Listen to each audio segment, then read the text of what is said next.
Fala galera, beleza? No vídeo de hoje, vamos falar sobre o retificador de meia onda com carga resistiva. Nesse vídeo, eu vou mostrar para vocês as principais formas de onda que representam esse circuito, pois elas são bastante cobradas aí nas suas provas. E claro, depois vamos para a parte um pouco mais complicada, que é a formulação matemática desse circuito. Depois, finalizamos nossa aula com um exemplo. Então, se você gosta desse tipo de conteúdo, já se inscreva no nosso canal para você não perder nenhum vídeo. Deixe seu like e bora pro vídeo depois da vinheta.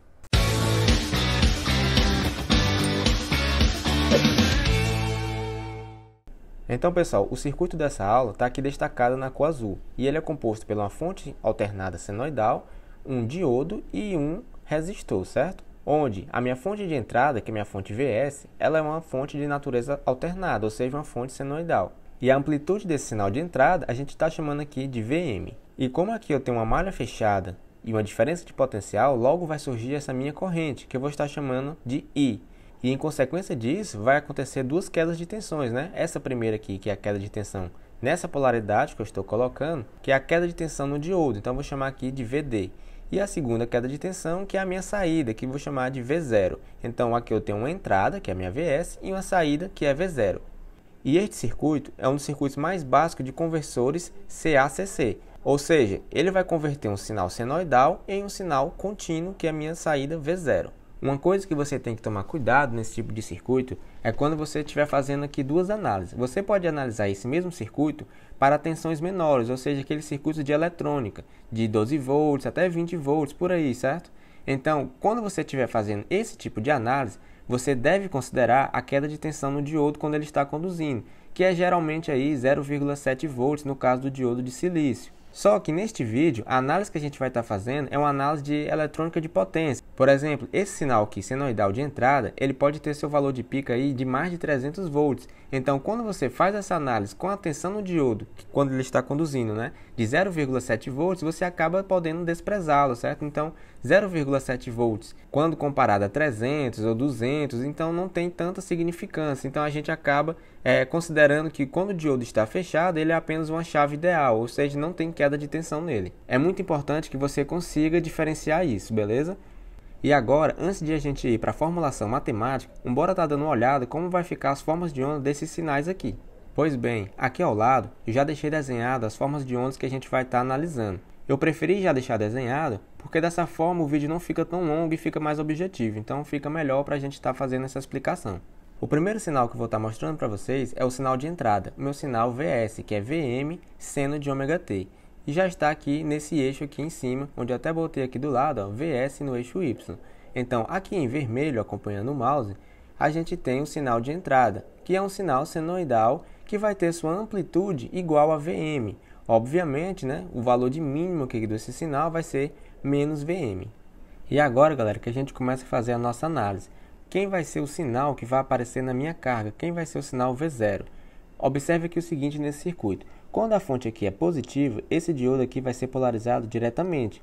E lembramos que quando o diodo está polarizado diretamente, ele é uma chave fechada, ou seja, a corrente circula livremente na nossa malha.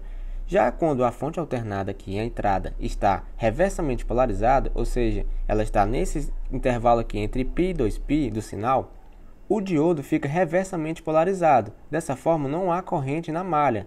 Então, a tensão de saída vai ser 0 volts. E é isso que a gente vai estar vendo aqui no próximo gráfico. Nesse gráfico aqui abaixo, onde eu coloquei aqui V0 em laranja, é o sinal na carga, certo? Então, observe que no intervalo aqui entre 0 a π, no eixo do tempo, o sinal na carga ele é o mesmo sinal da entrada. Já no intervalo entre π e 2π, como eu acabei de dizer, não vai haver circulação de corrente nessa malha. Dessa forma, a tensão que vai estar no resistor R vai ser igual a zero, certo? Porque tensão é igual a corrente vezes resistência. Se a resistência é zero, logo a tensão de saída também é 0 volts. Dessa forma, no sinal aqui de saída, de 0 a π, a tensão vai acompanhar a tensão de entrada.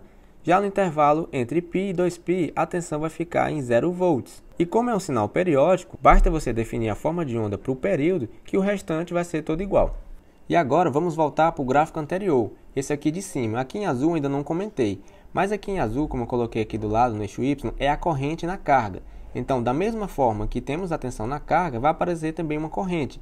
E essa corrente, como a gente acabou de explicar, ela só vai está presente no intervalo entre 0 e π. Já no intervalo entre π e 2π, ela vai permanecer no valor de 0 amperes. E aí, novamente, vai repetir tudo isso, pois também é um sinal periódico. A última coisa que você precisa entender sobre o sinal de corrente na carga é que ela vai estar em fase com o sinal na carga, certo? O que significa isso?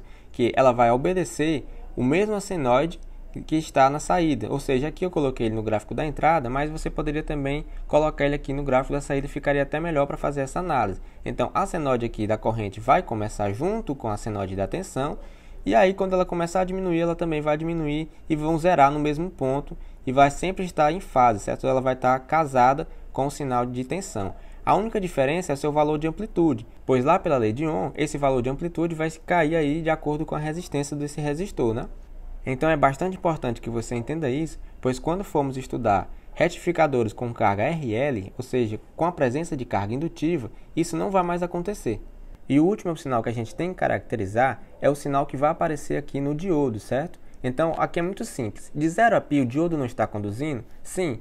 E o que eu falei para vocês, que quando o diodo está conduzindo, ele não é uma chave ideal, porque ele vai quebrar praticamente 0,7 volts. Então, você pode desprezar.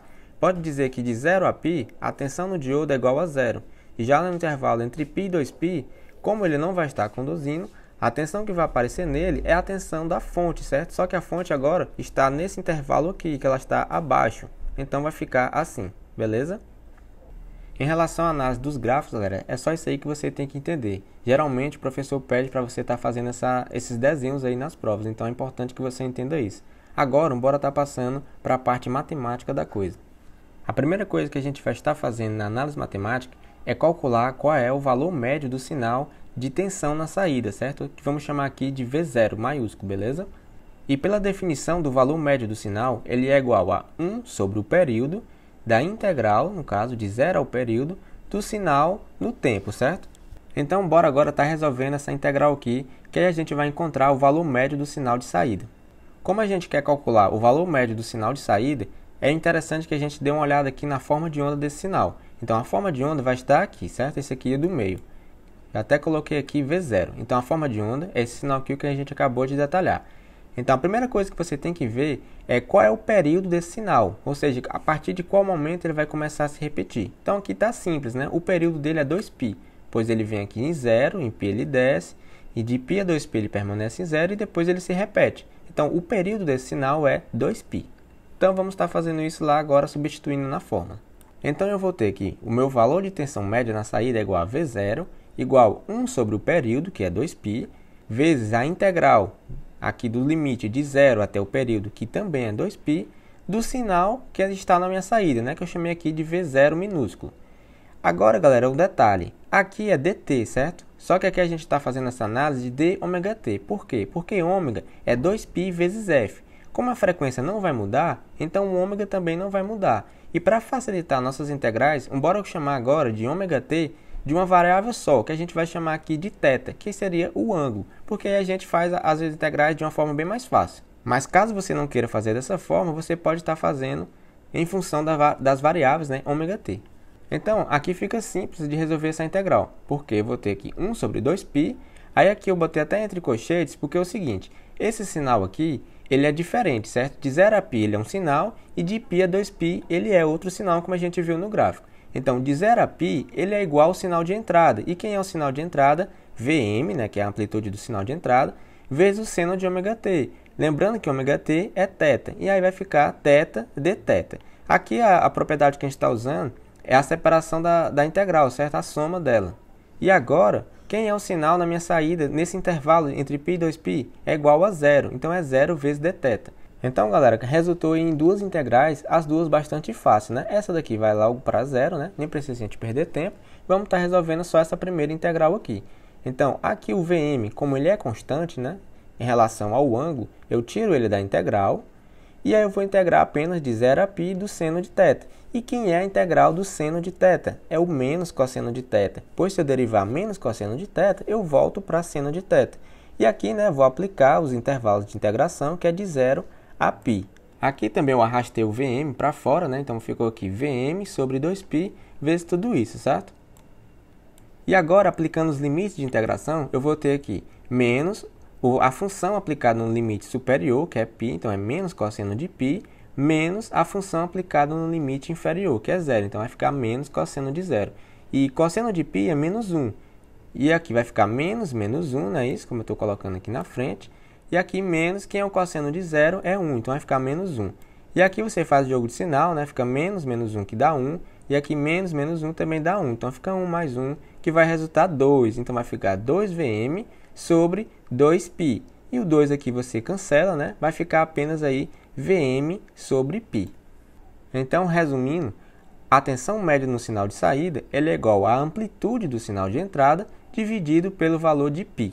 E agora, a mesma coisa a gente vai estar fazendo para o sinal de corrente, certo? O valor médio de corrente na carga. Você poderia também fazer pela integral, certo? Mas não precisa você ter esse trabalho todo, pois sabemos que o valor da corrente média ele é igual à tensão média na carga dividido pela resistência, né? Que é a lei de Ohm. Então, basta a gente substituir o valor da tensão média na carga para a gente estar encontrando o valor da corrente. Então, vamos fazer isso agora. O valor médio da tensão de saída, como a gente acabou de ver ali em cima, é Vm sobre π. E aqui dividido por R, né? Então, vai ficar aqui resultando Vm sobre π vezes R. Então, muito simples aí você encontrar o valor da corrente média na carga. E agora, a parte um pouco mais trabalhosa é a gente encontrar o valor que o resistor vai absorver de potência, certo? Então, qual é a potência ativa dissipada no resistor? Pela relação lá de circuitos elétricos, a gente tem que a potência ativa, né, P, é igual à corrente no resistor RMS, certo? Você não pode esquecer que é RMS, ao quadrado vezes a sua resistência. Ou também você pode calcular por essa outra forma, que eu até prefiro, certo? Que é a tensão na carga em RMS, não esqueça disso, ao quadrado dividido pela resistência. Só que até o momento a gente nem tem a corrente RMS na carga e nem temos a tensão média ou a tensão RMS na carga. O que a gente calculou ali em cima foi a corrente média e a tensão média. Então, para a gente encontrar o valor de potência dissipada no resistor, precisamos encontrar primeiro o valor da saída, né, em RMS ou a corrente na carga em RMS. Um dos dois e a gente consegue encontrar o valor de potência. Lá também do estudo de sinais, a gente sabe que o valor RMS de um sinal ele é igual a 1 sobre o período, né? A integral de 0 ao período, desse sinal ao quadrado vezes dωt. E aqui, né, aqui está o valor RMS ao quadrado, porque se eu quiser isolar o valor RMS, eu passo aqui a minha raiz quadrada. Só que como fica um pouco mais feio de enxergar, eu deixei aqui o valor RMS ao quadrado desse lado. Mas para a gente encontrar, basta passar o ao quadrado como raiz quadrada aqui, certo? Então é uma integral aqui um pouquinho mais chata, certo? Quando a gente compara com a integral para encontrar o valor médio. Então, resolvendo essa integral, como é que vai ficar? O período do sinal, como é o mesmo sinal, né, o sinal de saída, ele é também 2π. Então, vai ficar 1 sobre 2π. Aí, a integral de 0 a π, certo? Por quê? Porque era de 0 a 2π. Mas aqui eu já pulei aquele passo onde que 0 a π é um sinal e de π a 2π o sinal é 0. Então, eu já pulei esse passo para a gente simplificar nosso cálculo. Então, da mesma forma que vimos ali anteriormente, o sinal que vai estar representando de 0 a π é o próprio sinal de entrada, que é Vm seno de θ. A única diferença aqui nessa integral é que esse sinal vai estar ao quadrado. Resolvendo aqui esse quadrado do sinal, eu vou ter Vm ao quadrado vezes o seno ao quadrado de θ. E como pelo mesmo motivo eu falei que Vm não depende de θ, né? Então eu tiro ele da integral. Então vai ficar aqui do lado Vm ao quadrado dividido por 2π vezes a integral de 0 a π do seno ao quadrado. Aqui, galera, eu não vou estar resolvendo essa integral, pois eu já resolvi ela aí em vídeos anteriores, vou deixar linkado no vídeo, caso você queira ver como resolve essa integral. Mas aqui, nesse caso, você pode colocar simplesmente na sua calculadora e pegar o resultado. Então, quando você coloca esse resultado aqui na calculadora, ou até mesmo resolvendo aí na mão, você vai encontrar aqui o valor de π sobre 2. Então, eu vou ter aqui que Vm ao quadrado sobre 2π vezes π sobre 2, não é isso? E agora vou simplificar aqui o π, está dividindo, está multiplicando, então eu simplifico ele. E aqui 2 vezes 2 vai dar 4. Mas lembrando, você não pode esquecer que esse sinal aqui, atenção, RMS, ele está ao quadrado. Então você precisa no final passar a raiz quadrada. E aqui passando a raiz quadrada no final, você vai ficar apenas Vm aqui no numerador e no denominador raiz de 4 deu 2. Então aí, sintetizando, a tensão na sua saída em RMS é igual a Vm sobre 2. E agora, de forma análoga, né, você pode estar encontrando o valor da corrente RMS na saída, utilizando a lei de Ohm. Então, só utilizando aqui, igual a gente fez ali em cima, eu encontro que a corrente na saída em RMS é Vm sobre 2 vezes R, né? Então, muito simples de encontrar a corrente, só você fazer aí a lei de Ohm.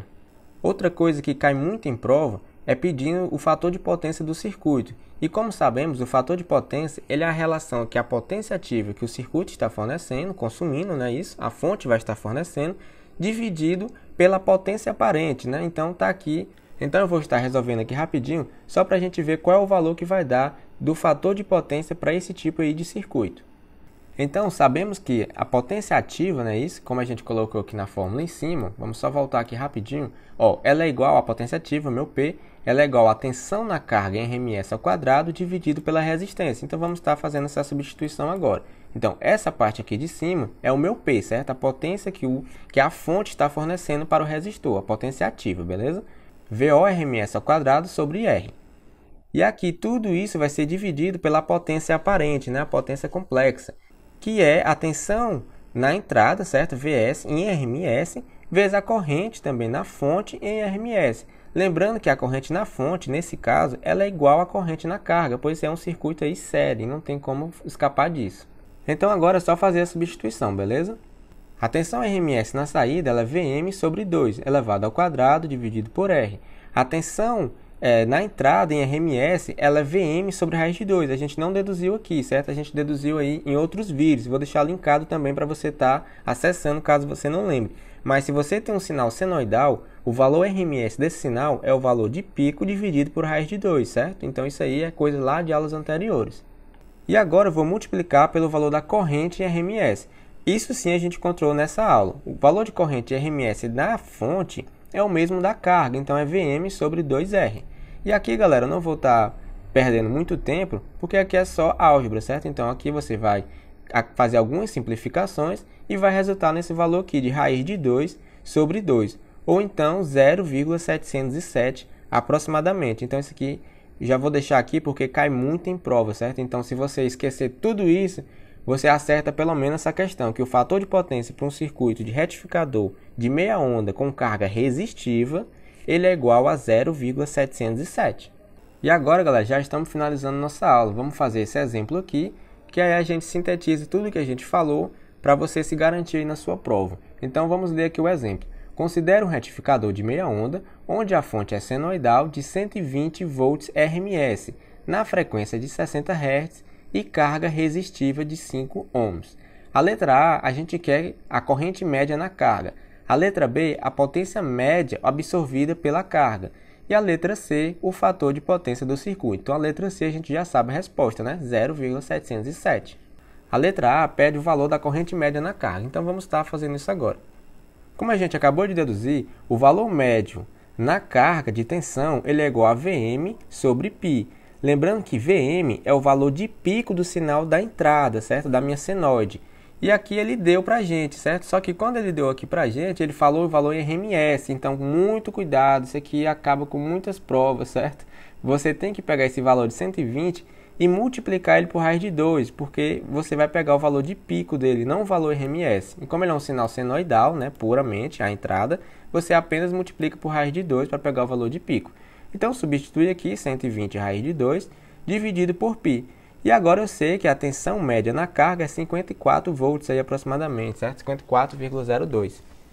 E agora, para eu encontrar a corrente média, que é o que ele pede, é só utilizar a lei de Ohm. Então, a tensão média dividida pela resistência. E o resistor aí é 5 ohms. Então, eu encontrei que a corrente média na carga é 10,8 amperes.